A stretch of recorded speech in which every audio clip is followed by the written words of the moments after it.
Stop acting like you owe me. You don't get to tell me where I go or who I'm with, Keisha snapped, her voice sharp enough to cut glass. Her three girlfriends exploded into laughter, the kind that sounds less like joy and more like cruelty. I didn't laugh. I just stood there with a wooden spoon in my hand, pasta sauce dripping onto the floor. My smile was empty, hollow, but steady. For 2 years, Keisha and I had been together. 6 months ago, she moved into my house on the east side of Atlanta. My name was on the mortgage, my name was on every bill, and my name was etched into the little brass plate outside that read the Shauns. She had ordered it online without even asking me, as if the future was already written. Me? I'm Robert Shaun. I'm 32, a graphic designer who works from home. I like peace, jazz on vinyl, and a quiet Friday night with a frozen pizza and a glass of cheap bourbon. Keisha was the opposite, always dressed like she was headed to a photo shoot, her life a stage play for an audience of three, Shonda, Monique, and Desiree. I privately called them the chorus because they never stopped commenting on my life. Please like and subscribe. The trouble really began that Friday evening. I was simmering pasta sauce on the stove when Keisha strutted into the kitchen, phone pressed to her ear, already dressed like she was stepping out for a runway. Her voice carried, loud and dramatic, while her heels clacked against the tile. "Oh my God, yes, I'm so in," she told one of the chorus. "A weekend away is exactly what I need." I stirred the sauce and asked casually, "Which weekend and where?" It was the kind of question any man in a committed relationship would ask, pure logistics, nothing controlling. But Keisha looked at me as if I had just spoken a foreign language. She let out a sharp laugh, then turned to Monique, who had just walked in without knocking. "Girl, can you believe him? He wants to know where I'm going." Monique glanced at me like I was an old chair she was about to throw to the curb. Shonda and Desiree followed, each adding their little laughs until my kitchen sounded like a comedy club at my expense. Keisha placed her hands on her hips, her smile full of venom, and delivered the words that would linger. "Stop acting like we're married. You don't get a say in where I go or who I'm with." Their laughter echoed through the room, a chorus of mockery. My own home, the house with my name on every bill, every wall, suddenly felt like enemy territory. But I didn't argue. I didn't raise my voice. Instead, something inside me went quiet, colder than ice. It was as if a switch flipped. The part of me that kept fighting for this relationship, that kept making excuses for Keisha's behavior, packed its bags and left me standing there with nothing but silence. I gave her a smile. Wide, cheerful, empty. "You know what? You're absolutely right. My mistake." They laughed harder, mistaking my calm for surrender. Keisha even patted my cheek like I was some child backing down. Then, arm in arm with her little chorus, she swept out of the house, perfume and mockery trailing behind her. The silence that followed was almost holy. The only sound was the soft bubbling of sauce on the stove. I let the spoon clatter into the sink, leaning on the counter, staring at the door they had slammed shut. "All right then," I whispered to myself. "Not married. No say." But deep inside, a new plan was already beginning to take shape, one she would never see coming. Saturday morning, the sun barely over the rooftops, I made my first move. Not packing, not cleaning, something far more strategic. I walked next door to Miss Alberta's porch. She was 83 years old, sharp as broken glass, with silver hair tied in a scarf and a rose garden she tended like a kingdom. More importantly, nothing happened on our street without her knowing. I carried a slice of pound cake, still warm from the oven, my peace offering. She accepted it with a smile that showed she was already curious about why I'd come. "Miss Alberta," I began after some small talk about the weather and the neighborhood kids, "I need a favor. A little theater, if you're willing." Her eyes lit up. She adored drama. Always had. I explained what Keisha had said, every word. I didn't even have to exaggerate. When I finished, Miss Alberta was gripping her cane like a sword. "That trifling girl," she hissed. "Baby, don't you worry. I got you. What's my line?" I gave her the script. Simple, believable. She was delighted, ready like an actress before opening night. My accomplice was secured. Now it was time to reclaim my house. 6 months of beige pillows, scented candles, and pointless little bowls that held absolutely nothing. My home had become a showroom of soulless, aesthetic touches. Not anymore. I started with boxes. Everyday clothes. Fancy clothes for dinners I was never invited to. Sparkly dresses that left glitter embedded in my couch. 30 pairs of high heels, labeled podiatrist's nightmare. Her avalanche of makeup went into boxes marked face paint and goop. By Saturday afternoon, the house was stripped clean of Keisha's fingerprints.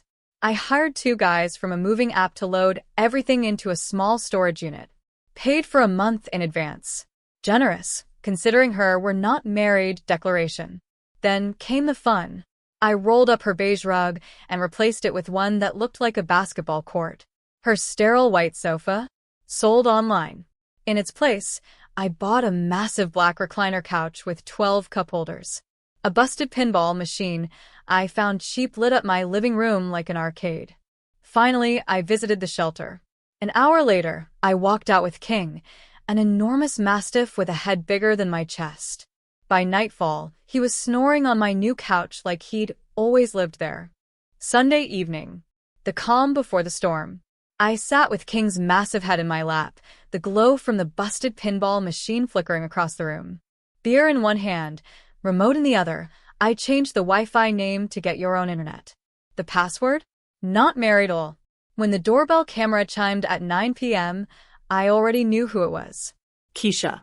She strolled up my steps, humming, looking bronzed from her weekend trip. She pulled out her key, slid it into the lock, and nothing. I changed the deadbolt. Her face twisted. She tried again, then started banging. King raised his head, let out one deep woof, then went back to sleep. My phone lit up with her calls. I watched the screen vibrate, let it ring out, declined it. Again. Again. Her banging grew louder, desperate. Robert. Open this damn door. My tea's not working. What did you do? I didn't move. Didn't speak. After a few minutes, the porch light next door flicked on. Showtime. Miss Alberta shuffled out with her watering can, her voice sweet but loud enough to carry. Oh, Keisha, that you, baby? Keisha practically ran to the fence. Miss Alberta. Thank God. He changed the locks. My key won't work. Alberta leaned on the railing, her smile sly. Oh, honey, Robert's home. Been having the time of his life this weekend. Said he's a new man. Keisha blinked. A new man? What are you talking about? Well, Alberta said, lowering her voice like she was sharing gospel, he told me you two ain't married. Told me you said he don't get a say in nothing.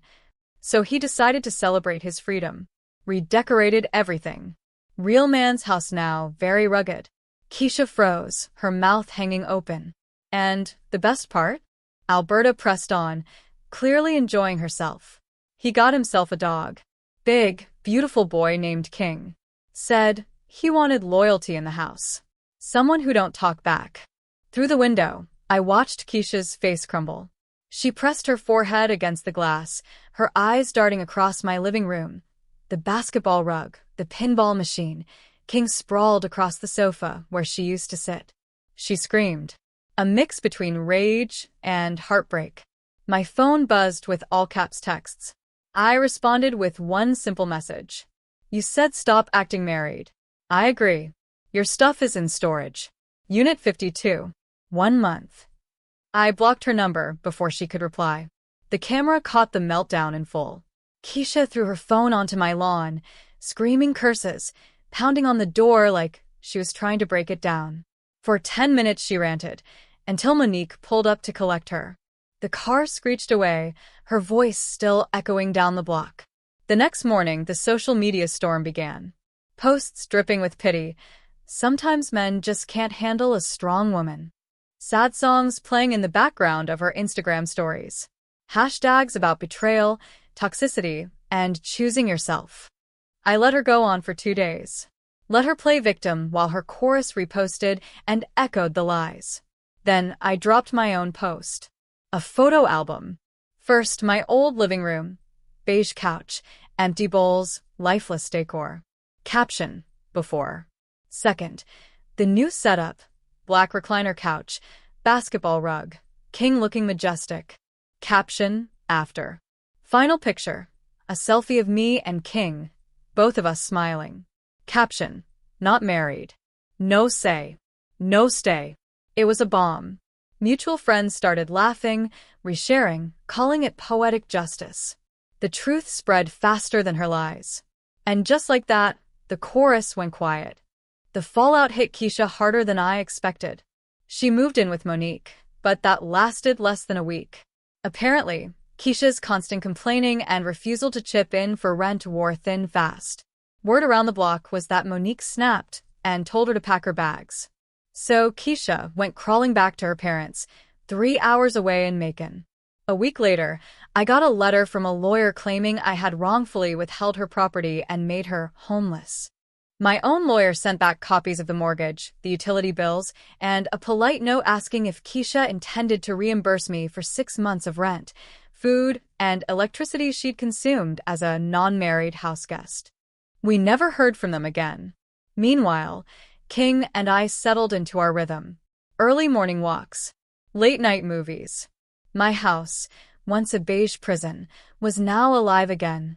But the funniest moment came a month later at the dog park. King was trying to cram 3 tennis balls in his mouth when Desiree, the quietest of the chorus, walked up, looking nervous. "Robert, I just wanted to say I'm sorry.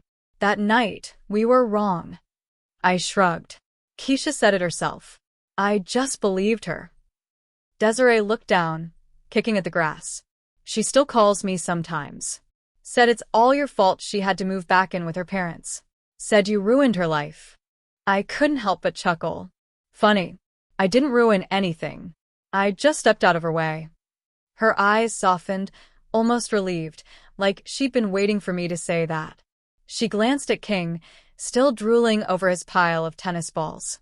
"Honestly, looks like you're better off. Happier." She wasn't wrong. For the first time in years, I felt lighter. The house was mine again, my music, my space, my peace. Sometimes revenge doesn't come with fire or fury. Sometimes it's just silence, belief, and a locked door. Keisha said I wasn't her husband. Said I didn't get a say. And now, she doesn't have one either. I gave her exactly what she demanded, freedom. And freedom, for me, tastes like bourbon on a Friday night, the sound of King snoring at my feet, and a home that finally feels like mine. That was the end of us. And honestly, the beginning of me. Keisha didn't disappear completely. She lingered like a shadow, even from 3 hours away. Mutual friends told me she still spun her version of events, how I had thrown her out without warning, how I was cruel for not letting her back in. But the more she talked, the more people remembered that night in my kitchen. Her own words. "We're not married. You don't get a say." It's hard to play victim when your own voice is the weapon. Still, she tried. I heard she begged Monique to rally support again, but Monique had grown tired of her. Shonda blocked her outright. Desiree kept her distance, embarrassed. Without her chorus, Keisha's voice carried no power. Meanwhile, my life flourished. Work poured in, my designs getting noticed by a few new clients. My home wasn't just reclaimed, it was reborn. Jazz flowed through the rooms again. I cooked without criticism. I slept without arguments. King became my anchor.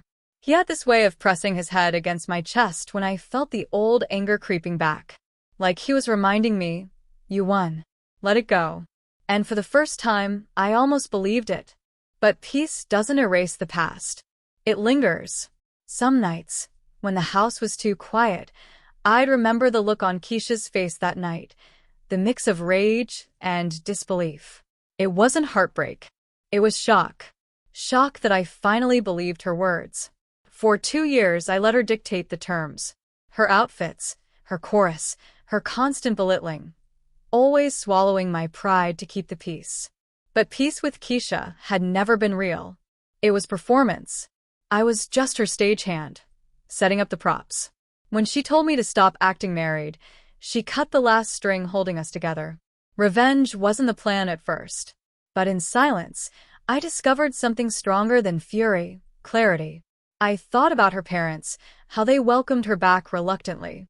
I thought about how she'd sit in her childhood room, scrolling through her phone, staring at the pictures of me and King, knowing she had no place here anymore.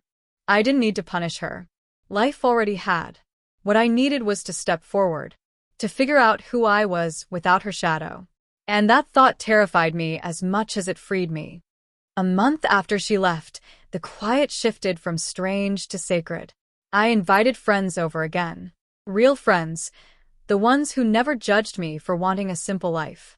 We drank, laughed, and King stole the show, knocking into everyone like a living wrecking ball. Somebody asked me, half joking, "Rob, you dating again yet?" I shook my head. Nah. I'm dating my damn self for a while. Everyone laughed, but I meant it. The truth? I wasn't ready. Not because of heartbreak. Keisha had burned that out of me long before the breakup. But because I needed to sit in this new space, to learn how to enjoy my own company again. Late nights, I'd sketch designs with King at my feet, the house humming with the sound of my own rhythm. No chorus. No constant belittling. Just me. And yet, sometimes curiosity whispered, would Keisha ever realize what she'd lost? Would she regret it, truly? But then I remembered her voice, sharp as broken glass. Stop acting like we're married. No. She never wanted me, only the control. And I had taken that away. That, I decided, was enough. The neighborhood never forgot the drama. Miss Alberta loved to retell the story to anyone who'd listen. That girl tried to play him, and Robert turned her words right back on her.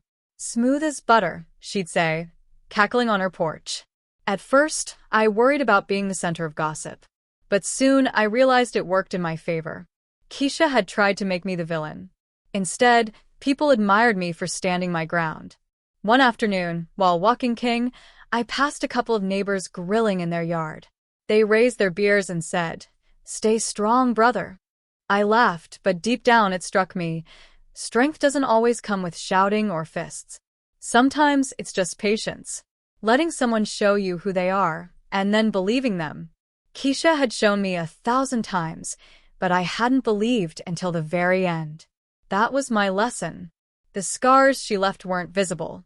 They were quiet things, hesitation before trusting, second-guessing myself in moments I shouldn't. But healing had begun. And for once, I wasn't rushing it. Some wounds need silence, more than anything. Weeks passed. Work thrived. King grew heavier, louder, more protective. But one Sunday at the dog park, everything came full circle. I was tossing a frisbee when I saw her, Keisha, standing at the far end of the park, arms crossed, watching me. She hadn't seen me at first, but when King barreled toward her with the frisbee, she froze. "Keisha," I said evenly when I walked up. "Robert," she muttered, her voice low, almost bitter. She looked thinner, tired, her nails unpolished, so unlike the girl who had strutted through my kitchen. "King, come," I commanded. He obeyed instantly, sitting by my side. Loyal. Obedient. Everything she wasn't. Her eyes watered, but she swallowed it down. "So, this is what you traded me for? A dog and a couch." I met her gaze, steady. No. "I traded you for peace." Her jaw tightened. "You think you won?" I smiled, just like I had that night in the kitchen. Empty, calm, unshakable. I didn't win. I just stopped losing. She turned away before I could see her cry. And for the first time, I felt nothing at all. That encounter stayed with me, not because it hurt, but because it confirmed the truth. Keisha hadn't changed. She wasn't sorry. She wasn't capable of it. To her, love had always been performance, control, spectacle. And when I stepped out of the spotlight, her show collapsed. I walked home with King at my side, the leash heavy in my hand, but my chest light. I knew then I didn't need closure from her. The closure had come the moment I locked that door. Still, there was a strange sadness. Not for losing her, but for wasting so much time believing her promises.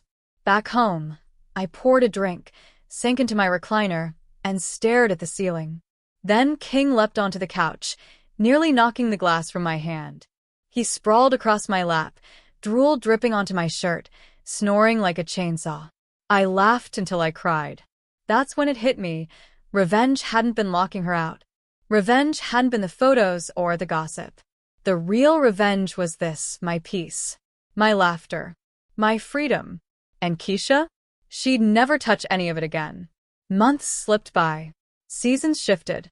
The house filled with new memories, friends, laughter, design projects that turned into real opportunities. My world expanded, even as hers seemed to shrink. I heard she picked up a retail job back in Macon. Word was she hated it. Said she wasn't meant for this kind of life. But life doesn't negotiate with delusion. Sometimes I wondered if she ever replayed those words in her head. Stop acting like we're married. The line that destroyed her stage. I hoped she did. Because every time she remembered, she'd also remember the look on my face, the smile that meant she had finally lost her grip on me. And I didn't look back.